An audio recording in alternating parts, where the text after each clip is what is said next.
What's up, poker players? Hope you guys are out there crushing the tables. Today we're going to take a look at one of my sessions from a couple nights ago. Wound up winning $6.22 according to the EV difference. I should have been up $24.44 if I ran even EV throughout. Lost some big hands at the lower stakes, won some big hands at the higher stakes, but got in a lot of interesting spots, had some bad beats, got drawn out on. Let's get into it.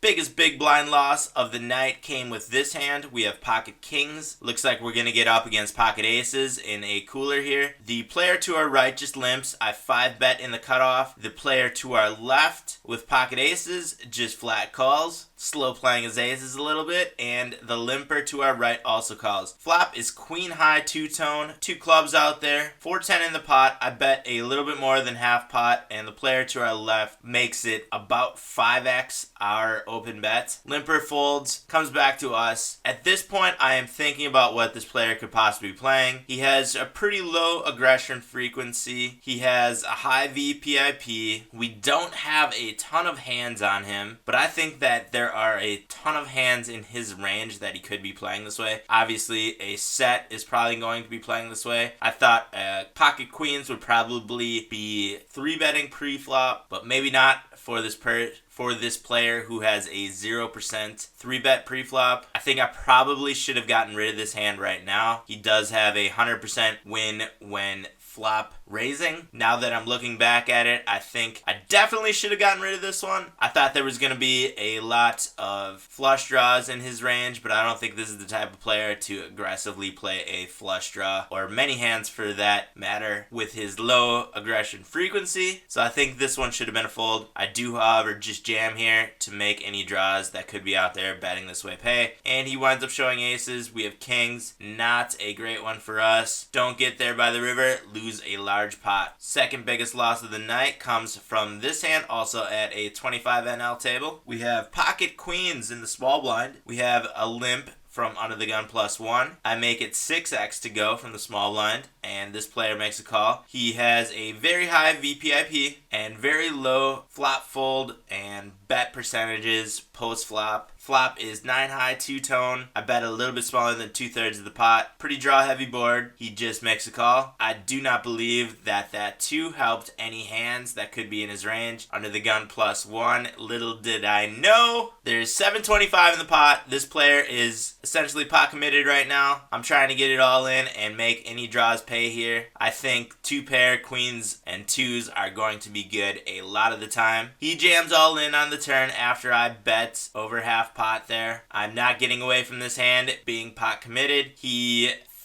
shows 7 deuce suited, hit his 2 on the turn, and that one really hurts. Lost a big one right there. I cannot believe he showed that. Didn't see that coming in the slightest. Gotta keep playing. Play your game. Don't get thrown off. Alright, this one looks like it's gonna be interesting as well. We have pocket 10s in middle position, open to 3x. We get called by the player to our left. Flop is 2-tone jack high, pretty draw heavy. There is 185 in the pot. This player has 1385 behind him. I make it 2/3 on the flop. The turn is a 7 of hearts. There is 419 in the pot. I make it a little bit smaller than half pot here. A 9 got there with a straight, and he does make a call. The river is the deuce of hearts. There's 817 in the pot. The spade draw missed. Any king queen, any jack blank besides the jack 9 didn't get there. So I just checked back on the river. This is a kind of bluff inducing check. Kind of just trying to get the showdown for cheap now. There are a ton of cards or a ton of hands that got there, including this heart draw, which I didn't think this player had because he called on the flop, unless it was king queen of hearts. I didn't think king of 4 was going to be showing up there, so he bets all in, and to me this looks very bluffy. Like he missed his spade draw or he missed his king queen for the straight. So I think the check call here is perfectly fine. I didn't think I was going to see many heart draws except for the king queen. He wound up having the king 4, which blew my mind, but what are you going to do? Again, that one really hurts. So we've got some really rough hands here to start out this video from this session. Big losses, killing the win rate. Let's get into a win though. This time we are at the 100 NL. This is how I wound up still being out for the session. I won some big hands at the larger tables and lost a lot of hands at the smaller tables. So we have pocket 9s under the gun. We open raise to 3x. We get called from the player to our left. The button also calls. 3 players see the flop. Flop is 2-tone, 10 high. We have middle set. There is 1050 in the pot. I bet 2/3 of the pot. We get called from the player to our left. This one is eerily similar to the last hand, except this time this player has bottom pair, backdoor flush. Now a 7 got there for the straight. The club draw got there. There's 2380 in the pot. I just checked back on the turn. He bets 1395. Pretty big bet. A little bit more than half pot. I'm not getting away from this one with the set. Flush draw could also get there for us. So I do make the call. Jack of clubs gets there. We hit our flush on the river. It's not that strong of a flush. There's 5170 in the pot. I am going to check back to try to bluff and deuce. I see that this player has a high bet frequency on the river and a low showdown percentage. So I think he's betting a lot and not showing down well. I think this is the perfect player to bluff and deuce against on the river. And he does bet almost $28, which is a little bit more than half pot. I am check calling pretty much any bet he puts out there. And I do call. He shows bottom pair. That was an interesting one. That was a fun hand though. Won a big pot right there. 107.60 in that pot. According to the EV difference, it looks like I get drawn out on this one. We have pocket queens in the small blind. The button open raises to 3x. I 3-bet from the small blind and the big blind jams all in. There's $16 in the pot. The button folds. It is $9.75 to us into a $16 pot. I think this is an easy call with queens against a short stack to our left. I do make the call. Wind up seeing Jack's perfect hand to be up against with the queens. However, he does hit his Jack on the turn and we wind up losing a large pot right there. Hit a bit of variance right there. That is going to happen though in poker, you guys. You gotta love when you get it in with the best, and there's nothing more that you can do. If you get drawn out on, so be it. It's gonna even out in the long run. Alright, now we're looking at an ace-queen hand at a 25 NL table. We are in the hijack seat. Folds to us. We open raise to 3x. The small blind 3-bets. Barracuda. This player has a pretty high bet, 3-bet frequency, and has a polarized 3-bet range, 52% with premium hands. So I think this is a perfect spot to be playing in position against with deep stacks, ace queen. I just make a call, see a flop, wind up flopping the nut flush. Absolutely fucking perfect flop for us. There's $4.75 in the pot. He leads out for $1.50, a small bet. I don't want to give away the value of my hand quite yet, and I see that he has a relatively high fold to flop raise. So I'm just going to make a call here. The turn is the queen of diamonds. There's $7.75 in the pot now. And now he bets a little bit larger. It is a little bit smaller than 2/3 of the pot. I thought about raising at this point, but again, I didn't want to give away the value of my hand. And this is a pretty competent player, regular player. We've got 5.1 thousand hands against this player. So I think just calling here is perfectly fine. There's $17.57 now in the pot, and he bets very small on the river, 325. And now we want to find a bet sizing or a raise here that we think this player is going to call. There's 2082 in the pot. We have 1994 behind us. If we jam, do we think this player is going to call? He has a 50% one on showdown. We are beyond committed in this pot. He should be too. I think this is kind of a blocker bet, and I think he realizes that his hand isn't very strong anymore. Maybe he had something like the king of hearts going to the river. Maybe he's got like the king queen or something. It looks like this ace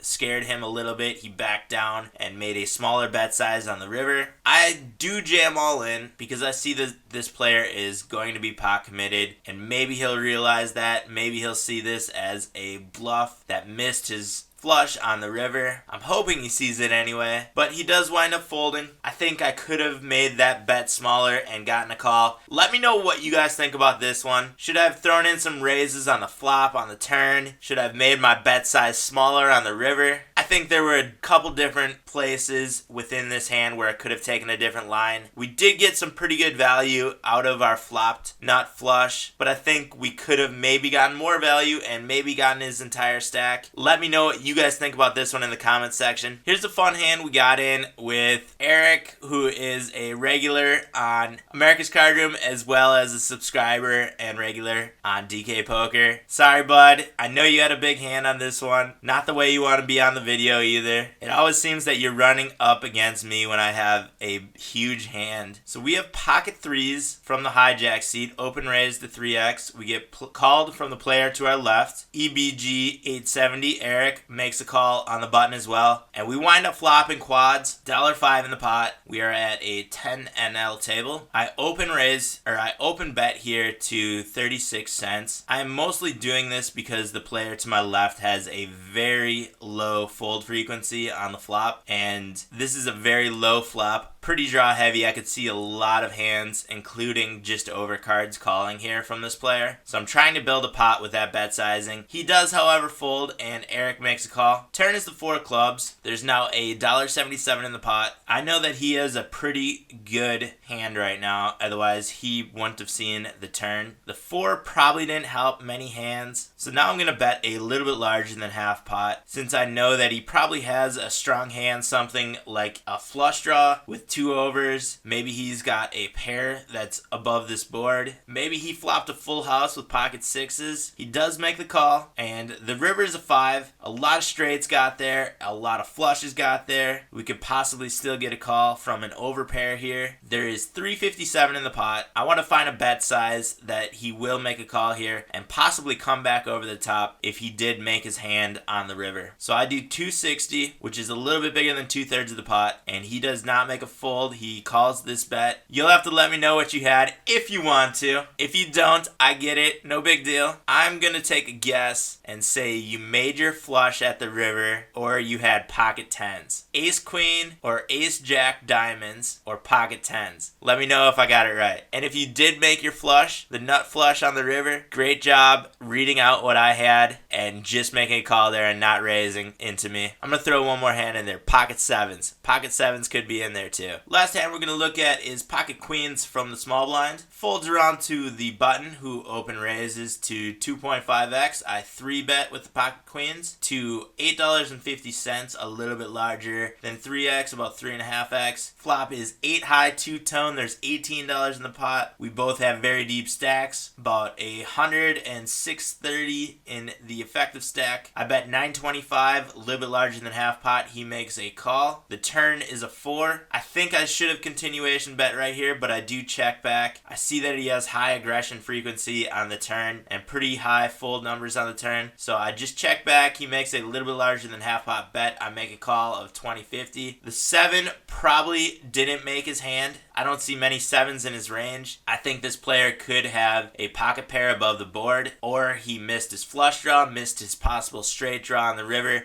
So I'm going to try to bluff and deuce on the river right here. He has high bet frequency on the river as well. He, however, checks back. A bet would not have gotten a call from this player. So I think the only way we would have won money from him on the river was to try to bluff and deuce. He didn't bluff, but we do pick up that pot right there of almost $75. Thanks for watching, poker players. Make sure you head down to the video description for links to America's Card Room as well as Hold'em Manager, which I highly suggest both signing up for both if you have not already. Use promo code DKPoker on America's Card Room to receive a $1,000 match bonus as well as 50 tournament bucks. Hit that subscribe button if you guys have not done that yet. Got great videos coming out daily. Give the video a thumbs up if you like it. If you're having fun with the content, share this channel or this video with any of your friends who might also be interested and want to learn more about online poker. I'll be back very soon with a new video, but until then, I'll see you guys out on the virtual felt.